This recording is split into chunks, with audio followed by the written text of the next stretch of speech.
हर हर महादेव। आप सभी का हमारे YouTube चैनल में बहुत बहुत स्वागत है। आज हम चर्चा करेंगे, अभी तक हमने मेष लग्न की कुंडली में यदि तृतीय भाव में अर्थात मिथुन राशि में यदि सूर्य बैठे तो उनका क्या प्रभाव रहता है इसकी चर्चा हमने करी। अब हम करेंगे चतुर्थ भाव में यदि सूर्य विराजमान हो तो हमारे ऊपर क्या प्रभाव रहेगा, किस प्रकार से फल करेंगे। तो देखिए, यदि चतुर्थ भाव में यदि सूर्य बैठते हैं तो यहाँ पर कर्क राशि है।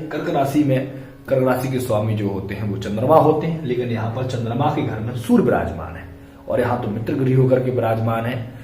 तो यहाँ पर हम जाने क्या करेंगे, तो यहाँ से विचार क्या किया, उसी से भाव संबंधित हमको चीजों को प्राप्त कराते। जैसे यहाँ से सभी प्रकार का सुख होता है, चाहे वो वाहन का सुख हो, चाहे गाड़ी का सुख हो, मकान का सुख हो, इस प्रकार से सुखों को देने वाले होते हैं। सुख का स्थान होता है तो कौन ग्रह किस प्रकार से देगा, तो हम अभी सूर्य की चर्चा कर रहे हैं। तो सूर्य यदि यहाँ पर विराजमान होंगे तो यदि हम हमारे पास में घर में यदि चीजें होती भी हैं तो हम उसको नहीं मानते हैं। यहाँ पर यदि सूर्य होगा तो व्यक्ति के मन में एक जिज्ञासा बहुत बड़ी होती है, बहुत अच्छी भी होती है कि व्यक्ति अपने जीवन में स्वयं अपने पराक्रम के द्वारा, अपनी मेहनत के द्वारा सब सुखों को प्राप्त करना चाहता, किसी के दम पे नहीं।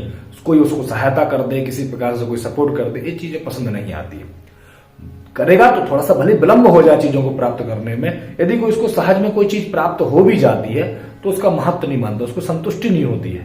जिसके चतुर्थ भाव में, मेष लग्न वालों के यदि चतुर्थ भाव में यदि सूर्य बैठे हो तो ऐसे जातक कैसे होते हैं, तो कहते हैं अपने पराक्रम के द्वारा, अपने परिश्रम के द्वारा जीवन में उन्नति भी करते हैं और सभी प्रकार के सुखों को भी प्राप्त करते हैं। चाहे वो वाहन का सुख हो, चाहे वो मकान का सुख हो, चाहे अपनी मान प्रतिष्ठा का भी सुख हो। क्योंकि यहाँ पर जो है सूर्य यदि बैठते हैं तो यहाँ सप्तम भाव से कर्म स्थान को देखते हैं, तो व्यक्ति कर्म के द्वारा सब कुछ प्राप्त करता है। क्योंकि यहाँ पर अपने कार्य स्थान को यहाँ पर देखते हैं, जिससे कि जीवन में एक कार्य करने का भी होता है कि जैसे हाँ इस प्रकार से कार्य करना चाहता है, उसके नीचे कई लोग कार्य करने वाले हो। छोटे मोटे कार्य करने में बिल्कुल भी रुचि नहीं रखता, हमेशा उसकी सोच भी बड़ी रहती है और बड़े बड़े कार्यों को करने की चेष्टा करता और उसके द्वारा वो सुखों को, मतलब अपने कर्म, अपने पराक्रम के द्वारा, अपने पुरुषार्थ के द्वारा जातक विशेष सभी प्रकार के सुखों को प्राप्त करता। थोड़ा सा जीवन में विलंब की स्थिति बनती है, लेकिन यदि व्यक्ति लगा रहता तो निश्चित रूप से उसको सभी प्रकार के सुख प्राप्त होते हैं इस प्रकार से। लेकिन थोड़ा माता के लिए कष्टकारी, क्योंकि चतुर्थ स्थान से माता का भी विचार करते हैं,